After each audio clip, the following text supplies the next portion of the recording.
एक सन्यासी घूमते घामते नगर में पहुंचे, रात हो गई। संत बाबा मस्त बिछा दिया कंबल, सो गए चबूतरे पे। सामने राजा का महल था, खिड़की से देखा। सुबह सन्यासी गए अरण्य में टहलने को। राजा ने व्यंग में कहा, क्यों महाराज, रात कैसी गई? राजा को लगा कि सन्यासी बेचारा, देखो तो न घर है, न बार है, न कोई पलंग है, न बिस्तर है, न कोई पैर दबाने वाली, न कोई पानी का गिलास पूछने वाली। वो बेचारा बाबा। क्यों महाराज, रात कैसी बीती? महाराज ने कहा, कुछ तो तुम्हारे जैसी बीती और कुछ तुम्हारे से बढ़िया। बोले महाराज, स्वामी जी मैं सम्राट हूँ, राजा हूँ, वो जो महल है ना वो मेरा है। बोले तभी कह रहा हूं बेटा। बोले महाराज व्याख्या कीजिए, हमारे से बढ़िया रात कैसे बीती? सन्यासी ने कहा, भाई गहरी नींद में तो जो तुमको सुख मिल रहा था वो मेरे को मिल रहा था। प्रगाढ़ नींद में फुटपाथ वाला और इंद्र देवता एक ही है। प्रगाढ़ नींद में फर्क नहीं पड़ता। गहरी नींद में जो तुमको सुख मिल रहा था वो मेरे को मिल रहा। बात रही बीच बीच में जगने की, तो तुम जब जगते थे तो विषय विकार भोगते थे, चामड़ा चाटते थे, और हम जब जगते थे, तुम जगते थे तो काम के खड्डे में गिरते थे, और हम जगते थे तो राम के रस में मस्त होते थे। और ज्यादा कोई फर्क नहीं। कुछ तो तुम्हारे जैसी बीती रात और कुछ तुम्हारे से बढ़िया बीती। अब जितना देह में ममता है, मोह है, पत्नी को पता है कि पति आज बहुत राजी हो गया तो दूसरे दिन कमर कमजोर हो जाएगी, और पति को भी पता है कि आज बहुत प्रेम से खिला रही है, गिंगड़ी कर रही है, मुसीबत जरूर आएगी। जितना एक दूसरे को मोह किया है उतना एक दूसरे की बर्बादी के सिवा दूसरा कोई रास्ता नहीं। श्री राम। वांगू मक्खन पेड़ियां सुंदर विषय पिछाण, ये लड्डू चूने जहर दे खावण मर जान। जो अच्छे लगते हैं, प्यारे लगते हैं ना, यही तुम्हारे को मारते भैया।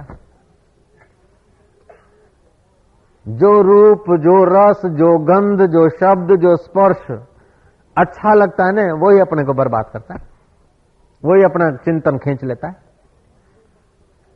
वांगू मक्खन पेड़ियां सुंदर विषय पिछाण, ये लड्डू चूने जहर दे खावण मर जान। विष पान करने से आदमी मरता है। सर्प डंख मारे, जहर चढ़े, जहरी सांप हो, जहर चढ़ जाए तब आदमी मरता है। विष का पान करे अधिक मात्रा में तभी आदमी मरता है। लेकिन विषय का चिंतन करने मात्र से आदमी उसी समय मरने लगता है। जय जय। भगवान वेद व्यास ने व्याख्या की कि विषयों में और विष में क्या फर्क है, कि विष तो जब पियो तब मारता है, लेकिन विषयों का चिंतन करने से आदमी पने से गिर जाता है। श्री राम। तभी से उसका मनुष्यपना मरने लगता है। इसलिए श्री कृष्ण कहते हैं, निर्माण मोहा, मोह मत कर। ओम ओम ओम ओम ओम। जित संग दोषा, संग के दोष से बचो। अपने से हल्की बुद्धि वाले, अपने से हल्का आचरण करने वाले, अपने से हल्का खान पान और जीवन बिताने वाले व्यक्तियों को देखकर, आ खाए छे आप लोग खाए छे आपणे खाई लो, आવું करे छे आपणे करी लो, ऐसा नहीं। महापुरुष कौन से रास्ते से गए? तो अपना स्वभाव बदलो। तो अपना स्वभाव बदलो का मतलब मध्य में हो, नीचे मत आओ। अपना स्वभाव उन जीवन मुक्त महापुरुषों में, आत्मरामी महापुरुषों को देखो। ईश्वर सदा है, सर्वत्र है, नित्य है। ईश्वर को आप नहीं जानते तभी भी आपका है, और संसार को आप थाम के बैठे तभी भी आपका नहीं रहेगा। तो अब क्या करें निर्माण मोह होने के लिए? जगत से लड़ें, आंखें बंद कर दें, कान बंद कर दें, खाना बंद कर दें? नहीं। इस चित्त को सत्ता तुम देते हो। ये मन बुरा भी नहीं, अच्छा भी नहीं, ये तो बेचारा करण है। 5 बहिकरण है और 4 अंतःकरण है। करण माना जो वस्तु का भान कराए। 5 ज्ञान इंद्रियां ये बहिकरण है। मन, बुद्धि, चित्त, अहंकार ये अंदर है, उसीलिए उसके अंतःकरण बोलते हैं। ये अंतःकरण या बहिकरण स्वयं प्रकाश है या पर प्रकाश है? ये अपने आप दिखते हैं या इसको कोई देखता है? ये अपने आप चलते हैं या इसको कोई चलाता है? बोलो। आंख अपने आप देखती है कि इसको देखने की मन की सत्ता मिलती है तब देखती है। रात को मन सो जाता है तो आंख नहीं देखती। तो बहिकरणों को अंतःकरण चलाता है, लेकिन अंतःकरण को कौन चलाता है? आप चलाते हैं। जय जय। आप इसको सत्ता देते हैं। आप सत्ता देना बंद कर दें, संबंध विच्छेद कर दें, बोले सत्ता देना मेरा स्वभाव है। सत्ता देना तुम्हारा स्वभाव है तो देखना भी तुम्हारा स्वभाव है। जब स्वभाव में आते तो दोनों करो। फिर दायां हाथ तुम्हारा है तो बायां किसका है? जय जय। मैं क्या करूं, आज तो फलाने आदमी ने मेरे को तो पकड़ के मेरी पूजा किया है, करा वो करा, तिलक किया, पैर धो लिया, तो आ गए चक्कर में। अब पैर तो तेरे है नहीं, तो मैं तू पैर धुलवाया, तब शरीर के साथ संबंध हो गया तेरा। श्री राम। मेरे पैर धोए।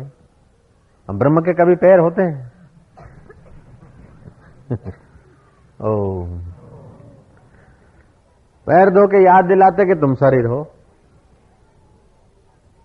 नहीं, अपने शरीर का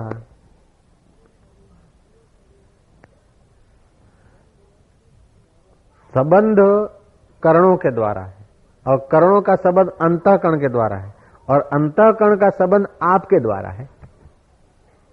आप इनको सत्ता। अब सरल उपाय है कि निर्माण मोहा कैसे हो, स्वभाव बदलना चाहते हैं, ज्ञानी होना चाहते हैं, ज्ञानवानों का स्वभाव में अपना स्वभाव मिलाना चाहते हैं, ऐसी हमारी तैयारी है। तो इसके लिए न मजूरी करनी है, न तीर्थों में जाना है, न जंगलों में जाना है, न व्रत करना है, न उपवास करना है, न ज्यादा खाना है, न कम खाना है, न उजागरा करना है, न अधिक सोना है, कुछ करना नहीं है। मेहनत से जो मिलेगा वो माया होगी और मुफ्त में जो मिले और कभी न जाए वो मालिक होगा। मुफ्त में जो मिले वो परमात्मा, और मजूरी करके मिले और टिके नहीं, इसका नाम माया। मजूरी करके ये जो चीजें आती है वो उपयोग करने के लिए होती है, रखने के लिए नहीं होती। जैसे खाया पिया, शरीर में पेट में रखा, लेकिन फिर इनको पसार करो। ऐसे ये चीजें जो है ना, ये केवल उपयोग करने के लिए है, ये थामने के लिए नहीं। और थामना चाहो तो थमेगी नहीं। मर के भी छोड़ना है, चाहे जीते जी छोड़ो। ममता तो छोड़नी पड़ेगी। जय जय। बंदर पकड़ने वाले लोग क्या करते हैं? जंगल में जाते